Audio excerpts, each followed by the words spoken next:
Përshëndetje shikues të nderuar, nga ato që jeni dhe që na shikoni dhe po na përcjellni drejt për drejt.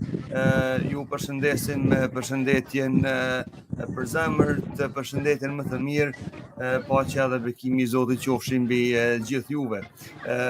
Kemi nderin që sot të kemi drejt për drejtin shfaqjen tonë hoxhën të nderuar Arber Berisha, që tani fatkeqësisht është drejt për drejt nga Stambolli, dhe siç po e shihni fotën prapasken është xhamia e Aja Sofia.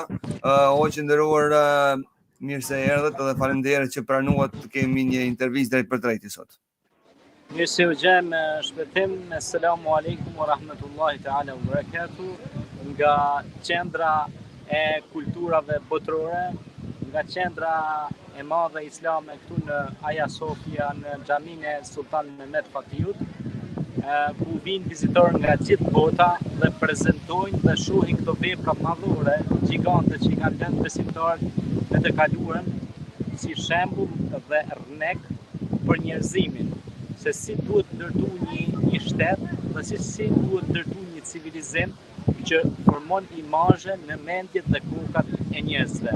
Është një kënaqësi e veçantë jemi prezant këtu dhe të shohim këto vepra kolosale të ndërtuara nga Perandoria Osmane, por sigurisht mbi rrënojat e perandorisë bizantine.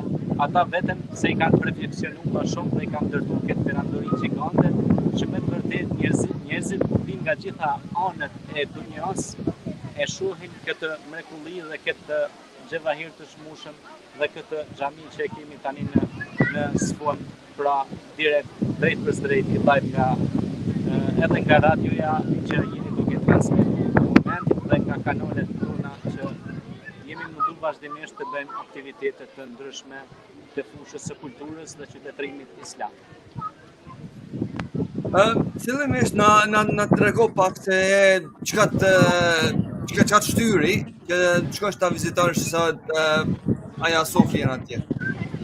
Të them të drejtën, shpëtim është më shtyri shumë një thonje e madhe e besimtarit të njohur, njeriu guximtar Sultan Mehmet Fatiu, i cili e thot një thonje historike që ka mbetur në histori, gjë që tregon se njerëzit guximtar arrin gjithmonë në jetë.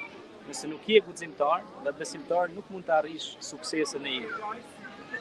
Thënia e njohur e Mehmet Fatiut ishte: o Stambolli do më marr mua, o unë do e marr Stambollin. Pra një thënie mjaft e bukur që ju hyn në jetë edhe njerëzve sot. Shembull, dikush don të bëhet doktor dhe ai duhet ta ketë gjithmonë në mendjen e tij se do të bëhet doktor dhe duhet të ketë synime dhe ambicie që të arrijë pra suksesin. Pra njerëzit duhet të kenë ambicie për të arritur suksesin. Andaj dhe arritja e Sultan Mehmet Fatiut ishte që mori Stambollin dhe çliroi Konstantinopolin, pra. Dhe siç tha edhe Resulullah sallallahu alaihi wasallam, për të tha e mirë është ajo ushtri dhe i mirë është ai princ që do të çlirojë Konstantinopolin, qytetin e Konstantinit, pra Stambollin e sotëm.